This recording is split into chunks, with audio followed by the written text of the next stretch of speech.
How's it going, guys? It's Red, and in this video I'm going to be showing you guys a super powerful shotgun build that you guys could be using right now in Back 4 Blood. With this build, you guys should be able to easily get through Recruit and Veteran, and this build can even be taken into Nightmare. But before we get into that, if you're new here to the channel, make sure to leave a like on this video and subscribe for more awesome Back 4 Blood content just like this. Also, make sure to check out the link to my Discord server. It's going to be down in the description below. You guys can use it to find teammates to play Back 4 Blood with. So if you guys are in some dire need of teammates, make sure to come check out the Discord server. And without further ado, I hope you guys enjoy the video.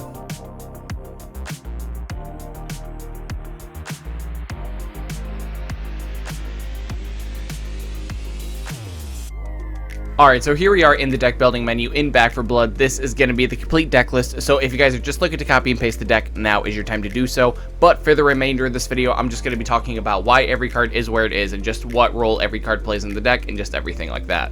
Now, at the number 1 spot, we have Line 'em Up, which gives us plus 10% effective bullet range, 15% recoil control, 25% bullet penetration, and 25% aim speed. Now, the reason that this card is in the number 1 spot is because this card basically gives shotguns everything that they want except reload speed, because obviously the number 1 thing that shotguns want is reload speed, but outside of that, I mean, shotguns basically just want to aim faster and shoot farther more accurately and have more bullet penetration. Everything that this card gives us is really, really key to the entire deck. Because, I mean, obviously, effective bullet range lets us shoot farther. Recoil control makes it so, you know, we won't miss as much. Bullet penetration is actually really important because, I mean, when we use a single shot weapon like a pump action shotgun with no bullet penetration, that's going to make shooting commons, you know, kind of feeling like shooting brick walls, you know what I mean, with no bullet penetration. And this card also gives us aim speed, and this deck doesn't run mag coupler or any of the cards that disable our ADS. This deck is actually going to focus on ADSing, that way we can more accurately use our shotgun, that way we can kill stuff faster. Number 2 is going to be Scattergun skills, which gives us plus 40% reload speed with shotguns. This one's pretty self-explanatory. Shotguns just want to reload as fast as humanly possible because they have the slowest reload in the game.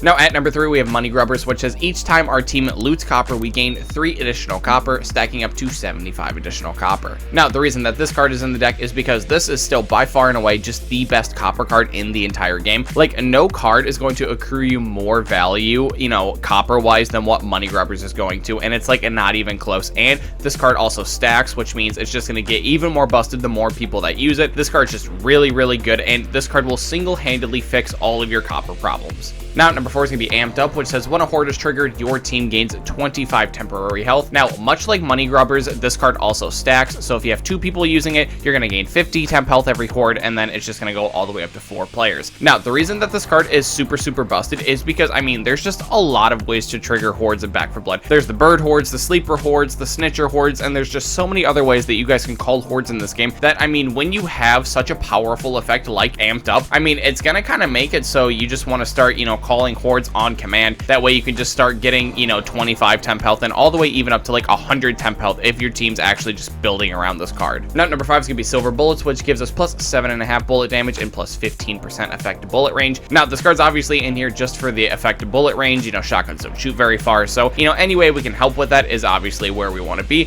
And I mean, the bullet damage is nice, but we're obviously just playing it for the effective bullet range. Now, number 6 is going to be Cold Brew Coffee, which gives us plus 15% reload speed, 25% aim speed, weapon swap speed, and use speed. Now, the reload speed is obviously very good. We're a shotgun deck. We want as much reload speed as we can get. And I've already talked about the aim speed and how, you know, this shotgun deck is not like the mag coupler ones. I mean, we're actually going to be aiming. That way we can kill stuff more effectively. The weapon swap speed, I mean, it's, you know, obviously not that great, but I mean, the use speed is honestly really good. And I feel like use speed is just kind of like a hidden all-star that, you know, some people just don't really think about, because use speed actually comes into effect, you know, a lot. You know, anything that requires a progress bar, you know, whether it be picking up a teammate, saving a survivor, opening a chest, anything like that, use speed is going to make it go a lot faster. And I mean, the game does feel noticeably different when you know, significantly increase your use speed. Now, number 7 is going to be Ammo Belt, which gives us plus 50% ammo capacity and plus 15% reload speed. Now, this is actually one of the cards that got fixed with the, you know, February update. And I mean, beforehand, we were actually playing Ammo Mule instead, which, you know, obviously used to be way better than this card. But since this card got changed, I feel like this card, you know, shotguns wise, is just the new go-to ammo card, because this card just also gives us reload speed, which is obviously very, very good for shotguns. And most shotguns, unless you're using like the AA-12, don't really go through a lot of shells, so the difference between 50% ammo capacity and 75% ammo capacity isn't really going to be that bad. And this card has no downsides. This one takes away your move speed. This is just overwhelmingly better than Ammo Mule in just every way.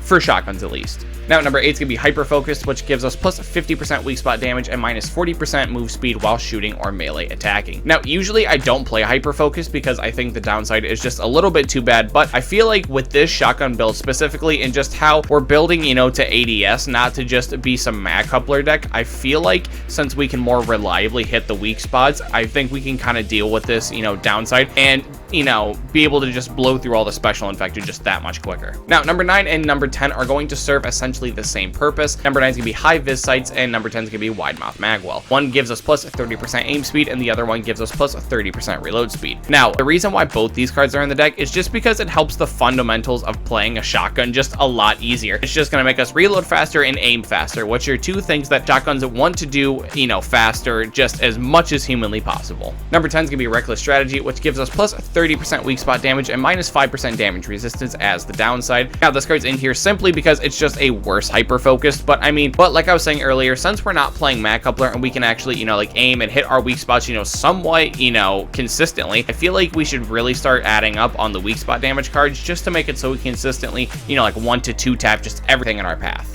Now, number 12 is going to be Padded Suit, which gives us plus 10% damage resistance, plus 5 health, and minus 20% stamina efficiency as the downside. Now, as far as the downside goes, we're not trying to be a speedrunner build. We're not trying to play this game particularly fast. So the downside, I mean, yeah, it does kind of suck, but it's not like the end of the world. And I mean, the reason that this is in here is just to help with all the extra health that Amped Up is going to give you, because I mean, this card is very powerful, but unless you have more than one person using it, I don't feel like this card can just solo, you know, give you health. You know what I mean? Like, I feel like you should usually have 2 of these like cards that help you stem the bleeding, but if you guys are playing with just 4 amped up players, then you probably don't have to play this, but I just wanted to lean on the safe side, just play this. Number 13 is going to be Reload Drills, which gives us plus 20% reload speed. So when we play this card, we are now going to be officially reloading as fast as we possibly can without mag coupler. And I mean, playing a shotgun deck, that's obviously where we want to be. You know, I usually don't feel okay playing like all these, you know, super basic reload speed cards because I feel like they just don't do enough. But I feel like just with shotgun builds, and with this one specifically, since this one is actually trying to just shoot off accurate rounds, not just trying to vomit out shells like, you know, the mag coupler version does, I feel like just being able to reload as fast as humanly possible is a really powerful effect. And number 14 and 15 are going to serve the same purpose. They are both just going to be DPS cards, number 14 being large caliber rounds and number 15 going to be Ridden Slayer. Now, large caliber rounds gives us plus 7.5 bullet damage and plus 200% bullet penetration, and Ridden Slayer is going to give us plus 20% weak spot damage. Now, large caliber rounds is in here for mainly because of the bullet penetration, like I was talking about all the way with Line 'em Up. I mean, if we shoot common infected with no bullet penetration, it's gonna feel like we're shooting a brick wall. So I mean, this comes in right in the finale, right where we're, you know, gonna have to blast through horde after horde after horde. And Ridden Slayer is in here because this is going to give us plus 100% weak spot damage when combined with hyper focused and reckless strategy, which is going to make it so we essentially one tap anything as long as we're, you know, somewhat close to it and we hit them right in their weak spot. Well, that's going to do it for the video, guys. Make sure to leave a comment down below telling me any deck changes that you guys would make, and as always, if you happen to enjoy the video, make sure to leave a like and subscribe to my channel for more awesome Back 4 Blood content just like this. Also, make sure to check out the link to my Discord server. It's going to be down in the description below. You guys can use it to find teammates to play Back 4 Blood with, so if you guys are in some dire need of teammates, make sure to come check out the Discord server. And until next time, it's been Red, and I'll see you guys in the next video.